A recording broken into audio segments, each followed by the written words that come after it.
The new Dead Mines mini set coming out, I thought I would give you guys some decks to try out in case you wanted to try out some awesome off-meta wacky decks and some pretty good decks in my opinion. These will range from multiple classes, and I'm not going to cover every class in this video. So if you have a deck that you want to showcase from a specific class, feel free to link in the comments down below. I'm sure someone will appreciate the deck out. And if you do enjoy this, make sure you subscribe. We do standard here, we do mercenaries, but most importantly, and I don't know why I got to keep telling you, you look just absolutely fantastic. Keep it up. I don't know what you're doing, but dear God. Starting off with the first build for the Dead Mines mini set, there is Murloc Shaman. Now, Murloc Shaman got actually a little bit of support with the mini set because of Cookie the Cook, which is the 3 mana 2/3 Murloc Lifesteal Shaman legendary that gives you a 2/3 Stirring Rod with Lifesteal, which is kind of good because you have a better chance in these tempo-based matchups, kind of like against Aggro Druid. And you also have more lethality because it is 6 extra damage from hand, which is very nice that your opponent has to kind of deal with as they're dealing with your Murlocs. We also have Mr. Smite, which should go into some kind of pirate deck, but to be fair, it's just a really good card to finish off games. And the one thing Shaman is kind of missing right now, if you're running Murloc Shaman, is a way to finish games. So this is absolutely perfect to have. And then, of course, the rest of the comp is Murloc synergies. We have the Forager, we have Flurgle, which was printed in Forge of the Barrens and never really had its time to be cool. So maybe this is the time where Flurgle finally raises his king crown. And I'm lying to you guys. I don't think Flurgle is going to be that good still.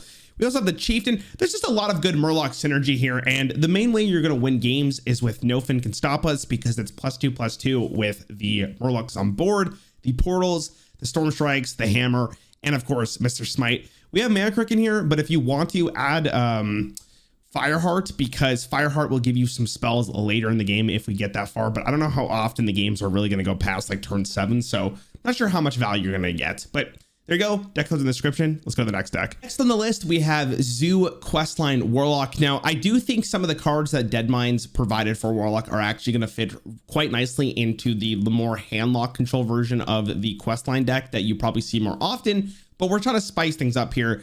And basically the 2 new cards are the Shadowblade Slinger, which is if you've taken damage this turn, deal that much damage to an enemy minion, which you do take a lot of damage as Warlock. And if you're fighting for board, this is going to go really nice. Works really well with Flame Imp, Raise Dead, basically everything in this deck, because everything is just bound to do more damage to you. You also have the Hullbreaker, which is Battle Cry and Death Rattle draw a spell and your hero takes damage equal to its cost. So just more damage, but you also develop a minion on board, which is better for Zoo than it probably is in the other handlock deck.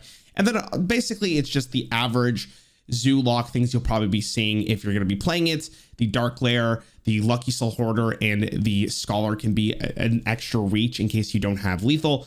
I would actually recommend maybe running Mr. Smite as well in case you needed some kind of late game finisher, but this should be okay. Just if you need more centric board, Mr. Smite might get a little bit more awkward, and especially because you have inevitability with the Demon Seed. I don't think he's really worth it. And then of course you're running the Hand of Gul'dan plus the Night Train Matron for more draw, Tour Guides, and Hecklefang Hyenas. If you really want to as well, feel free to put in Flesh Giants.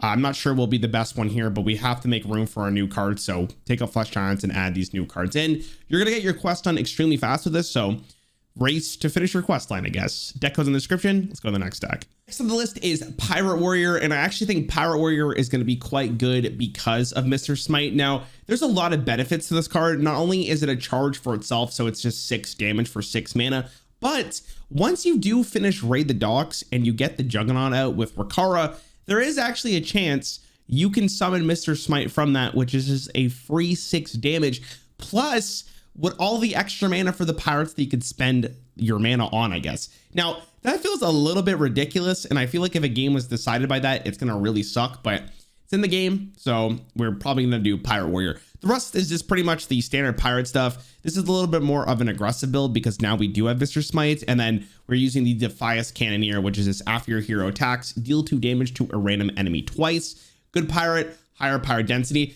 I am running 1 hatchet in here because there is a potential you can go Raid the Docks into the Bloodsail Deckhand, equip the hatchet, and then you go Defias Cannoneer on turn 3. That could be very strong. But other than that, you have a bunch of weapons from like Sword Eater or the Scythe or just from the Juggernaut itself to make the Cannoneer just probably worthwhile.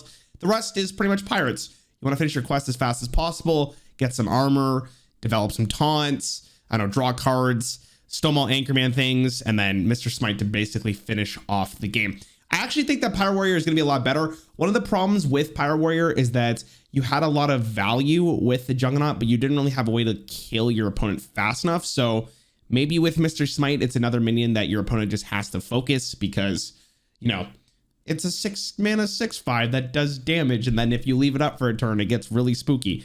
I'm sure this deck will do great. Let's go to the next one. Oh, we have Big Demon Hunter. Now, I know you're thinking, why would I ever want to play Big Demon Hunter? Well, the main idea is for Proving Grounds. Now, Proving Grounds is a really unique card because it's summoning 2 of your own minions and then they fight. But there is an interaction here. If you run a dormant card like Gnarlex or the Imprisoned Anton, basically they will summon 2 minions, but it'll go dormant immediately, so the other minion you have doesn't actually die. The worst case scenario for this deck will be if you get 2 Ildari Inquisitors, but hopefully that does not happen because they'll just be super bad. And the rest of your basic deck is just damage from hand to kill your opponent after you get your minions out. Now, this could be a lot of damage. If you do get 2 dormant minions, like 2 Antons, basically it's 20 damage right there. Inquisitors are 8 damage each to face, and then 1 plus your hero power. Dungar can provide you a little more damage if you need it, or healing to get the late game, and then Gnarlex could be, you know, the Nightmare or whatever. You do have a lot of damage in this deck. Will this be good is the question. Well, I'm gonna be honest with you, no. But like, is it fun as hell? Absolutely. And like, that's what you want from Hearthstone, right? You want a fun as hell deck where you don't really have to worry about, you know, quests. I mean, who are we kidding? I think this deck has a little bit of potential. It's a lot more memey just because of Proving Grounds is not going to be great. If you think it's going to be good, you could put the 8/3 Demon Death Rattle that summons a demon from your hand. Potentially not good because it could get stranded in your hand, but that's up to you. And we have one more deck for you. Let's go to it. Last thing I'm going to showcase here is just Battlecry Quest Shaman, and they got a couple of interesting cards here that actually really help out Shaman. First is Multicaster, which is draw a card for each different spell school you've cast this game. And there is a pretty decent amount, right? We have the fire, we have the nature, and I think that's everything. But you can get more spells off of Fireheart, maybe from Wandmaker. Basically, it's just extra draw, and that's what, you know, Shaman desperately needs in a deck like this, where it wants to just draw and complete its quest as fast as possible. We also have the Brilliant Macaw, which is very interesting because sometimes it'll just be more value, like your Wandmaker. You just go Wandmaker into your Macaw. That's some value. Sometimes you'll get your Fireheart off, which would be rather insane. Marsh Spawn, whatever. Or you can get Mutinous. You can go Mutinous into the Macaw, and I think that would be one of the funniest things to do to your opponent who's trying to complete their quest.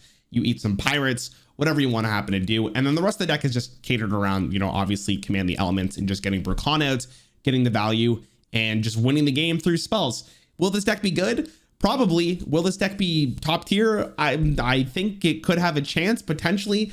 I don't know if 2 Macaws are worth it, but let me know what you think of these decks with a comment down below. I hope you end up enjoying them. If you need any of the deck codes, they're in the description down below. And of course, you look fantastic. I hope you have a phenomenal time with Deadmines, and I'll see you there.